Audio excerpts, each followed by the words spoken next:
Rieccoci in diretta. Allora ripartiamo da questo oggetto misterioso, che tanto misterioso non è, lo vedremo tra poco spiegato, ma che chi lo vede per la prima volta lo ritiene evidentemente misterioso. Sassi con delle scritte, i sassi del sorriso. Cosa sono? Ce lo spiega Lucio Zanatto nel prossimo servizio.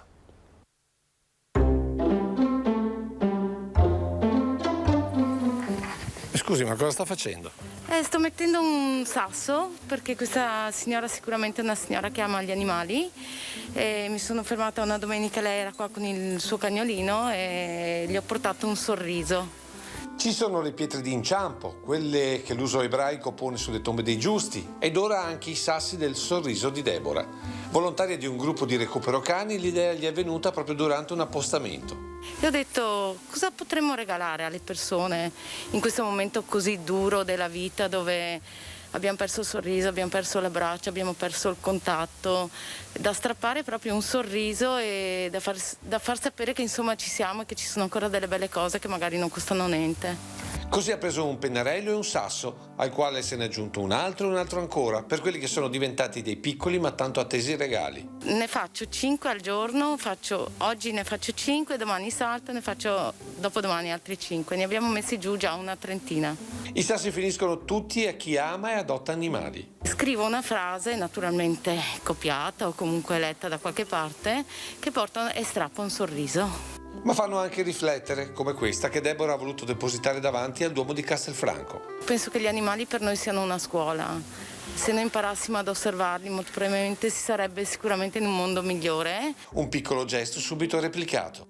A Castelfranco c'è una ragazza che appunto ha detto che pittura anche lei i sassi e insomma sì, c'è più di qualcuno che ha preso l'idea. Ma non aspettatevi mai i sassi di giorno. Ti li porto alla sera quando è buio, proprio per fare una sorpresa, perché la persona si ritrovi il sasso la mattina e il buongiorno inizia dal mattino. Di sorrisi ce ne sono tantissimi tra i tifosi gialloblu. Parliamo delle Pantere delle Moco Volley che ieri si sono aggiudicate una combattutissima gara 1 delle finali scudetto e martedì in trasferta potrebbe essere già tricolore.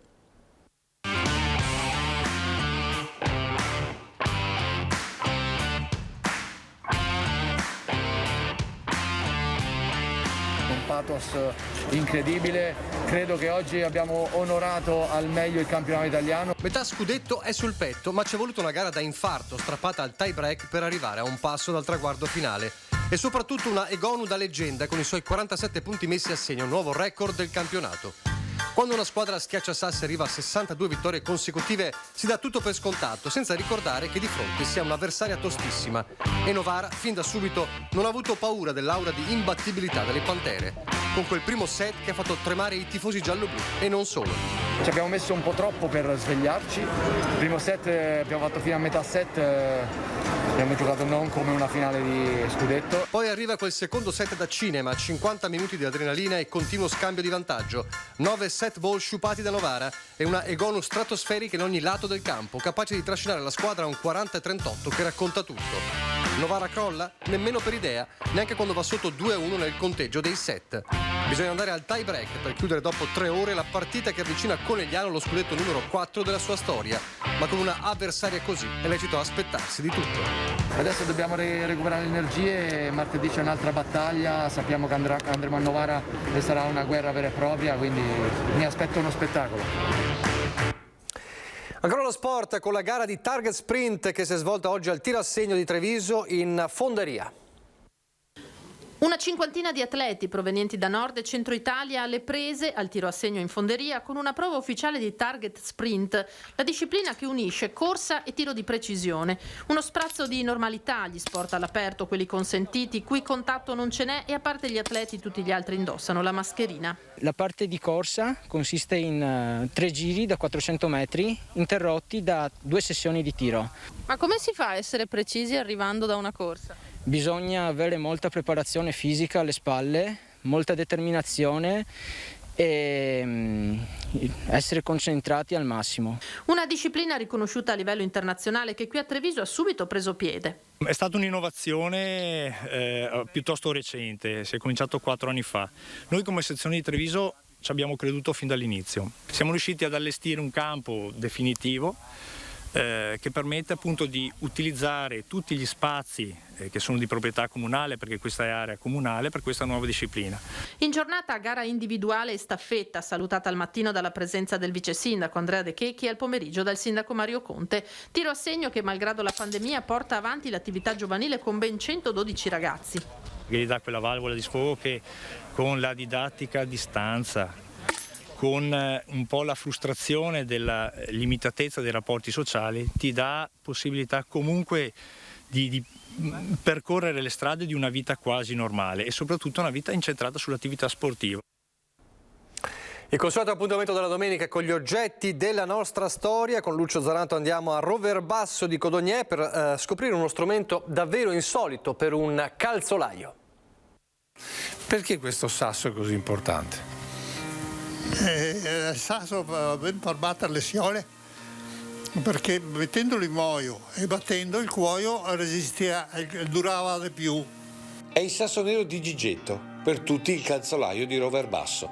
Siamo a Codognè e Luigi Dallava, classe 1929, forte dei suoi 92 anni, continua a riparare le scarpe al prossimo.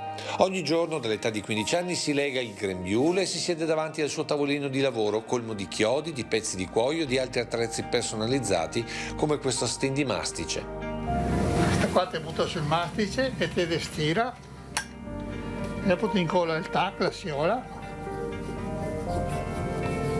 Hai i pennelli per mastici, Fate i misti qua, ti vedo di cacciavite e forse ad operarli. Un mestiere che è diventata una missione. Deve avere una certa ambizione di accontentare la persona che occorreva qualcosa dal calzolaio. E ora ti era orgoglioso perché ti fai la scarpa in misura. In tutti questi anni quante scarpe hai riparato? Non ti puoi far conti. E dalle scarpe nonno Gigetto ci racconta come si riconosca il carattere di chi le porta e come un tempo definissero anche le classi sociali. I politi che scarpe mettevano? Era più vecchio perché faceva durare dei pino e faceva più aggiustare. E mi l'ho fatta a tutti perché se beh chi era povero una volta mi aveva la missione di farsi fare la scarpa del calzolaio. Tanti gli aneddoti della sua lunga vita che ha condiviso con la bicicletta che lo accompagna da oltre 70 anni. Ma nonno Gigetto fa di più, dimostrando come anche alle porte del secolo di vita si possa tranquillamente pedalare. Opla! Segni di una vita con ancora tanta energia, che riesce anche a sfatare un detto classico sulla categoria. Ma è proprio vero che il calzolaio è sempre quello che gira con le scarpe rotte poi alla fine? Ben, è un detto, ma è un fatto anche. Però lei oggi le scarpe le ha a posto però? Sì, il manco, guarda. Queste qua non so.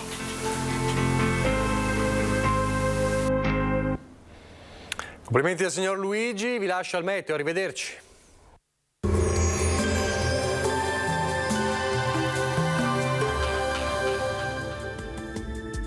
Bentrovati al meteo. La settimana inizia con il clima che riprenderà via via sembianze sempre più primaverili, ma con un tempo ancora variabile. Il dettaglio di lunedì 19 aprile. Sul Veneto cielo molto nuvoloso, dal pomeriggio poi saranno possibili degli acquazzoni sui rilievi, localmente fin verso le zone pedemontane. Sulla pianura in particolare non si escludono anche qui dei deboli fenomeni e nemmeno delle parentesi più soleggiate. Temperature in aumento, minime tra 1 e 5 gradi, valori massimi compresi invece tra i 10 e i 17 gradi. Ci spostiamo ora sul Friuli Venezia Giulia. Qui sarà spiccatamente instabile, con piogge intermittenti che saranno possibili un po' dappertutto. Temperature minime tra 3 e 8 gradi, massime fino ai 13-15 gradi.